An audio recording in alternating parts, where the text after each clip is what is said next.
안녕하세요. 9월 1일입니다. 일단 새로운 계절이 또 새로운 날이 시작되었습니다. 정말 9월 달에는 건강하시고 정말 더욱더 하나님의 은총이 가득 넘치는 그런 달이 되었으면 좋겠습니다. 9월 1일 화요일 새벽 예배를 사도신경 하심으로 시작하도록 하겠습니다. 전능하사 천지를 만드신 하나님 아버지를 내가 믿사오며 그 외아들 우리 주 예수 그리스도를 믿사오니 이는 성령으로 잉태하사 동정녀 마리에게 나시고 본디어 빌라도에게 고난을 받으사 십자가에 못 박혀 죽으시고 장사한 지 사흘 만에 죽은 자 가운데서 다시 살아나시며 하늘에 오르사 전능하신 하나님 우편에 앉아 계시다가 저희로서 산 자와 죽은 자를 심판하러 오시리라. 성령을 믿사오며 거룩한 공회와 성도와 서로 교통하는 것과 죄를 사해 주시는 것과 몸이 다시 사는 것과 영원히 사는 것을 믿사옵나이다. 아멘. 찬송가 369장 함께 하시겠습니다. 통합으로는 487장입니다. 찬송가 369장 통합 487장 죄짐 맡은 우리 구주 다 같이 찬양하시겠습니다.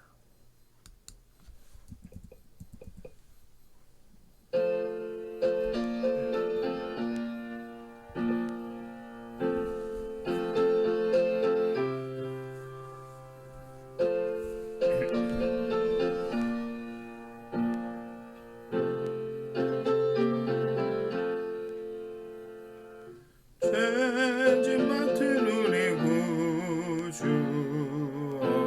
어찌 좋은 친구인지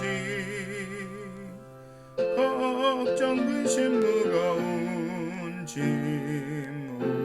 우리 주께 맡기세 주께 고함 없는 고로 복을 받지 못하네 사람들이 어찌하여 아뢰 줄을 모를까 시험 걱정 모든 괴로움 없는 사람 누군가 부질없이 낙심 말고 기도드려 아뢰세 이런 신실하신 친구 찾아볼 수 있을까 우리 약함하시오니 어찌 아니하릴까 근심 걱정 무거운 짐 아니진 자 누군가 피난처는 우리 예수 주께 기도드리세 세상 친구 멸시하고 너를 조롱하여도 예수 품에 안기어서 참된 위로 받겠네. 아멘.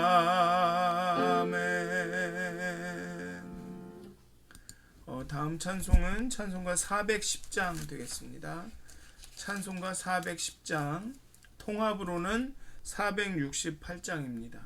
찬송가 410장 통합으로는 468장 내 맘에 한 노래 있어.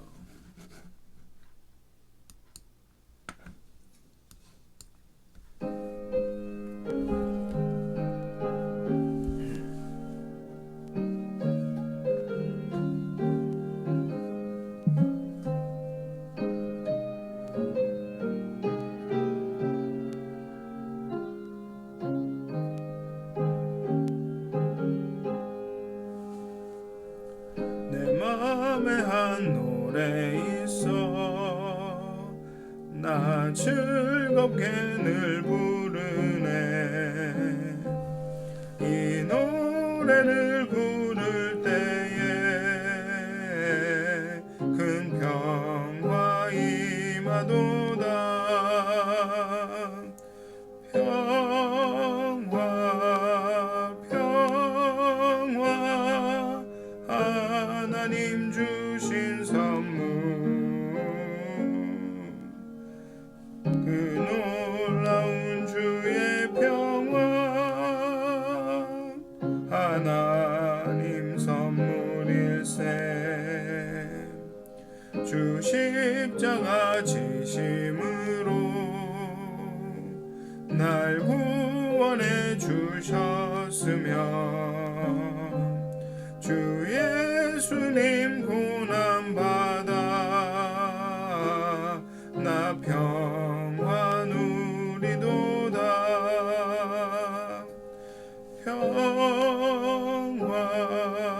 평화 하나님 주신 선물 그 놀라운 주의 평화 하나님 선물일세 나 주님께 영광 돌려 참 평화가 넘치도다 주 하나님 은혜로서 이 평화 누리도다 평화 평화 하나님 주신 선물 놀라운 주의 평화 하나님 선물일세 이 평화를 얻으려고 주 앞으로 나아갈 때 주 예수님 우리에게 이 평화 주시도다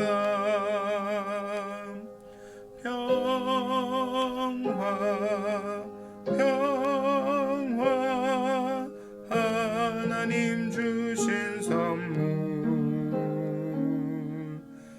그 놀라운 주의 평화 하나님 선물일세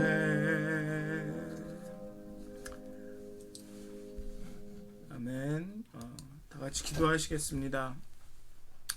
하나님 날마다 새로운 날, 새로운 달, 또 새로운 해를 주시고 또 이렇게 늘 그 평화를 우리에게 주셔서 그 평화와 기쁨을 선물로 주셔서 또 그렇고 어렵고 힘든 하루하루를 살아가게 하시니 너무나도 감사합니다. 시편에서 말씀하시기를 저녁에 슬픔이 기숙할지라도 그 아침에는 그 아침과 함께 기쁨이 올 것이라고 하나님 약속하셨습니다.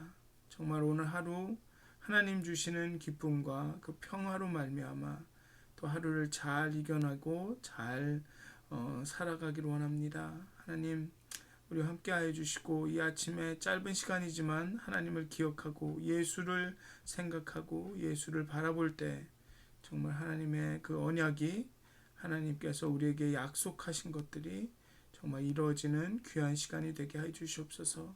감사합니다. 예수님의 이름으로 기도하였습니다. 아멘. 오늘 함께 나누실 말씀은 히브리서 7장 11절부터 19절까지의 말씀입니다. 히브리서 7장 11절부터 19절까지의 말씀입니다. 제가 여러분들에게 봉독해 드리도록 하겠습니다. 히브리서 7장 11절부터 19절까지의 말씀입니다. 레위 계통의 제사 직분으로 말미암아 온전함을 얻을 수 있었으면 백성이 그 아래서 율법을 받았으니 어찌하여 아론의 반차를 따르지 않고 멜기세덱의 반차를 따르는 다른 한 제사장을 세울 필요가 있느냐? 제사 직분이 바꾸었은즉 율법도 반드시 바꾸어지리니 이것은 한 사람도 제단 일을 받들지 않는 다른 지파에 속한 자를 가리켜 말한 것이라. 우리 주께서는 유다로부터 나신 것이 분명하도다. 이 지파에는 모세가 제사장들에 관하여 말한 것이 하나도 없고 멜기세덱과 같은 별다른 한 제사장이 일어난 것을 보니 더욱 분명하도다.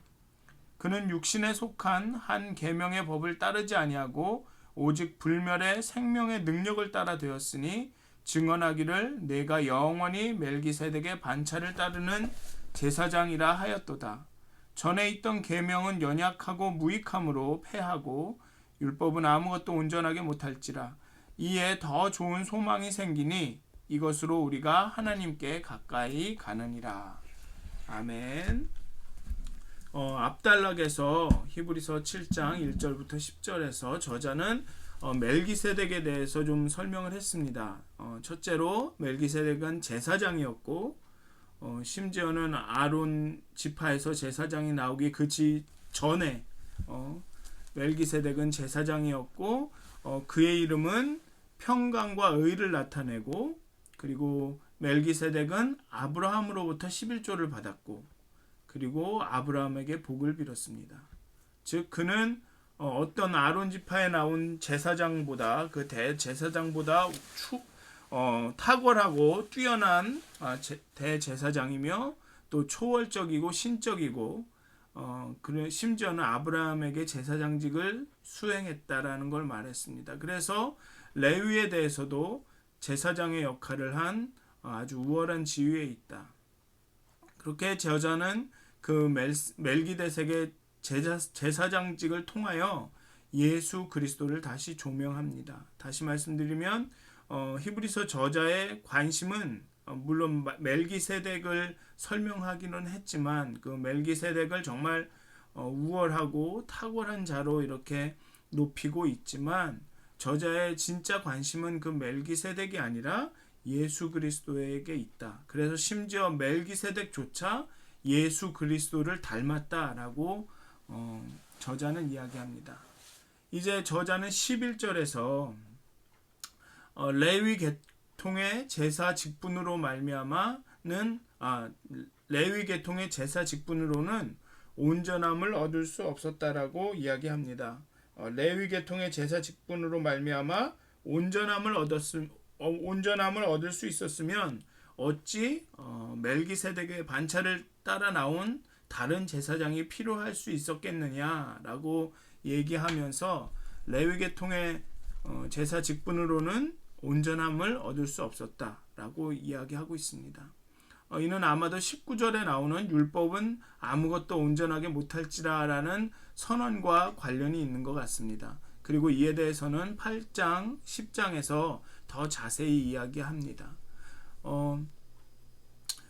어쨌든 간 여기서 멜기세덱의 히브리서 저자는 멜기세덱의 계통을 따른 제사장을 성경이 언급한 것만으로 이 레위 계통의 제사장 직분의 결함 혹은 불충분함을 추론하기에는 그 근거가 충분하다고 이야기하고 있습니다.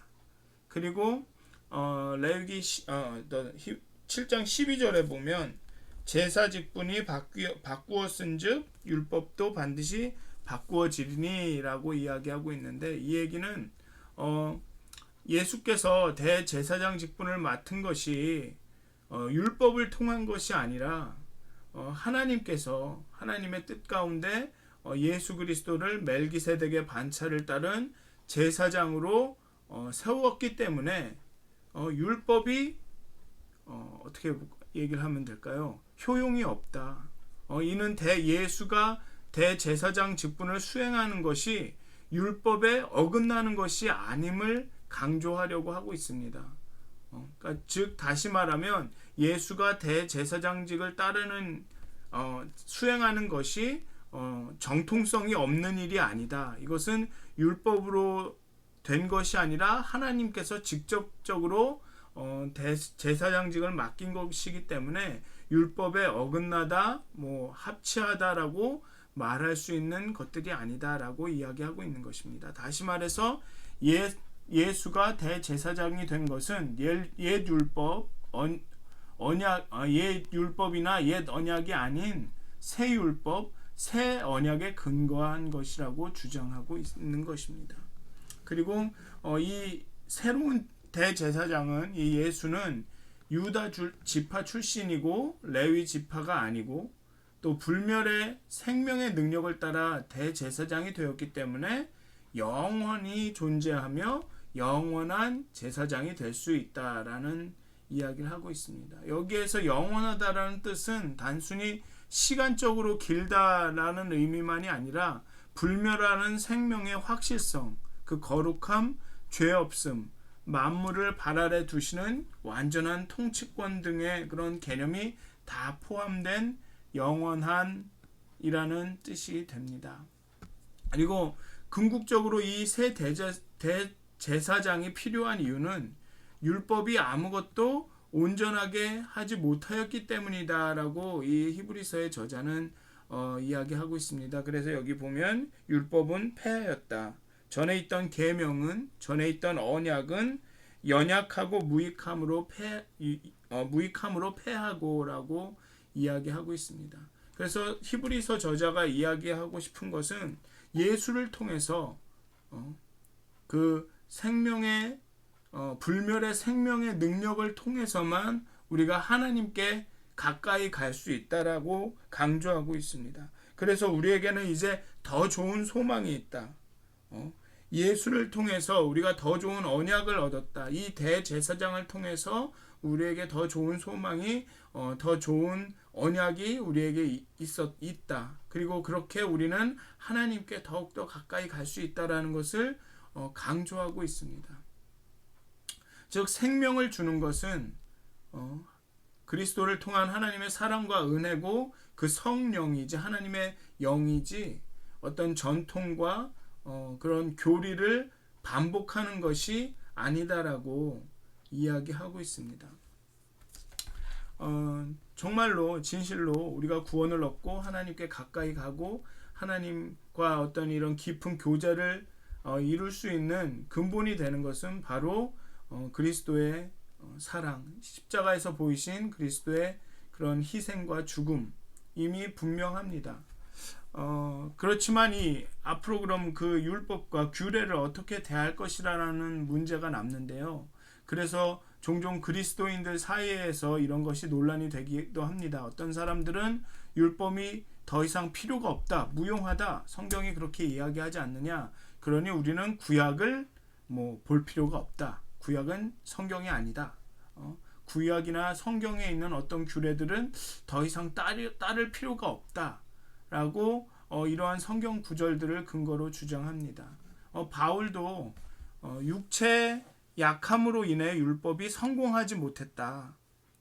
그리고 그렇게 율법이 하지 못했던 일을 예수 그리스도께서 이루셨다라고 말하기도 합니다. 그리고 오늘의 본문도 율법은 아무것도 온전하게 하지 못했다라고 하고요. 그런데 저는 이게 그 율법이 그 자체로 결함이 있다라고 말한 것은 아니라고 생각합니다. 율법이 잘못되었다라고 이야기하는 것은 아닌 것 같습니다. 율법은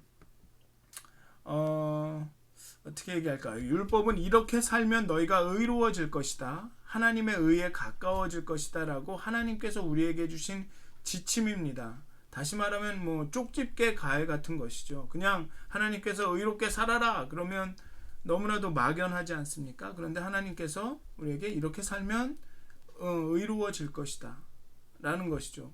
그러니까 즉 율법의 목적은, 율법이 갖고 있던 본래의 목적은 우리를 의롭게 만드는 것입니다. 의롭게 하는 것입니다. 그런데 문제는 우리 육체의 약함, 우리의 자기중심성, 죄를 향해 기울어진 우리의 마음으로 인해 율법의 제한을, 율법이 우리에게 가르쳐주고 있는 것들을 온전히 행할 수가 없다는 것입니다. 그래서 우리를 의롭게 하려고 하는 율법의 목적은 결과적으로 이루어질 수가 없었던 것이죠. 왜냐하면 율법이 결과적으로 모든 사람을 불의하게 했으니까요. 우리가 그것을 따를 수 없을 때 우리는 불의한 사람이 되니까. 즉 그렇기 때문에 아무도 온전하게 율법은, 그 옛 언약은 아무도 온전하게 하지 못했다고 하는 것입니다. 즉 율법은 율법 자체로는 문제가 없으나 그것이 그 율법의 목적을 온전히 이루지 못했다라는 것입니다. 그래서 율법 자체로 오류가 있는 것은 아닙니다. 따라서 예수님도 자신은 율법을 폐기하러 온 것이 아니라 온전케 하러 왔다라고 이야기합니다. 즉 예수님께서 말씀하시는 것은 율법이 사람을 온전케 의롭게 하지 못한 그것을 예수님께서 의롭게 하셨다라는 것이죠. 즉 십자가의 공로로 그 죽음으로 예수님께서 그 대제사장 직분을 수행하심으로 예수님께서 직접 그 희생 제물이 되심으로 그 속죄제를 하나님께 드려서 그를 믿는 모두가 의롭게 된 것입니다. 즉 율법의 목적인 모든 일을 의롭게 하겠다라는 것이 그리스도를 통해 성취된 것입니다. 그렇기 때문에 우리는 그리스도를 통해서 하나님께 가까이 갈 수 있고 하나님께서 우리에게 원하시는 그 의로움을 이루어 갈 수 있는 것입니다. 그렇다고 율법이 더 이상 필요 없는 것은 아닙니다.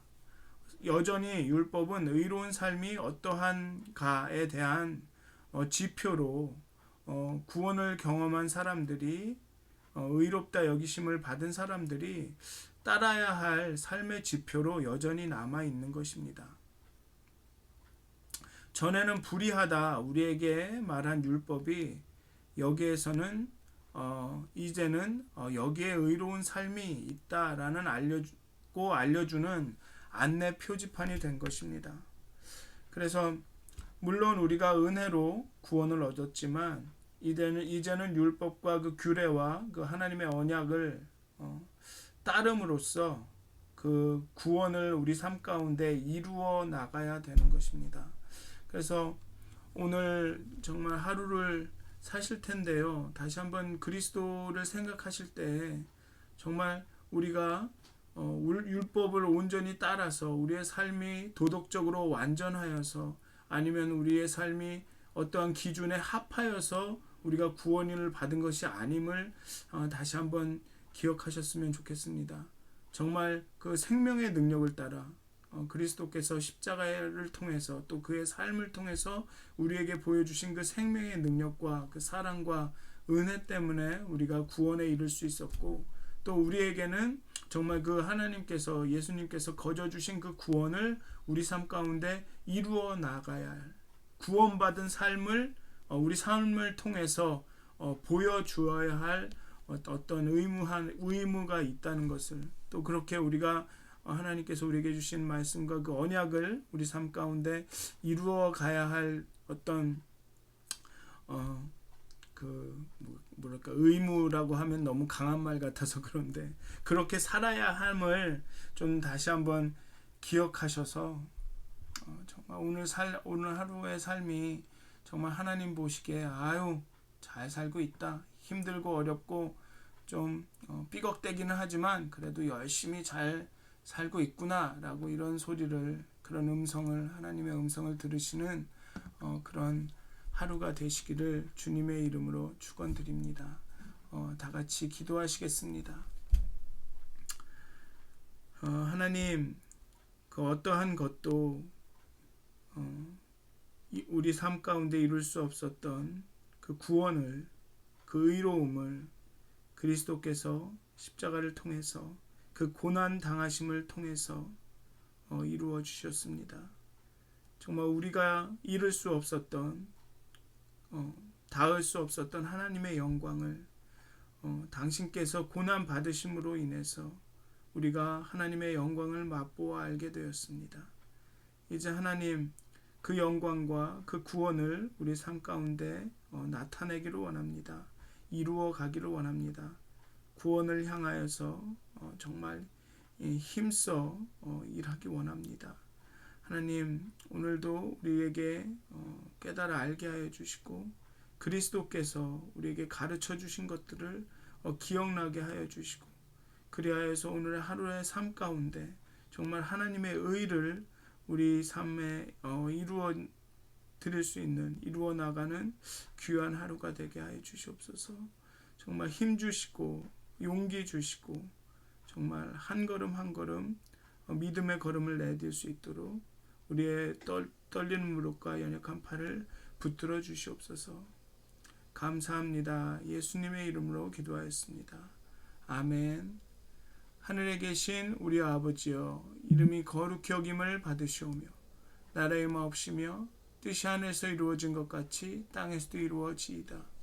오늘날 우리에게 일용할 양식을 주옵시고 우리가 우리에게 죄 지은 자를 사해 준 것 같이 우리의 죄를 사해 주옵시고 우리를 시험에 들게 하지 마옵시고 다만 악에서 구하옵소서.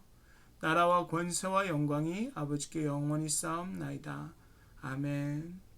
행복한 하루 보내세요.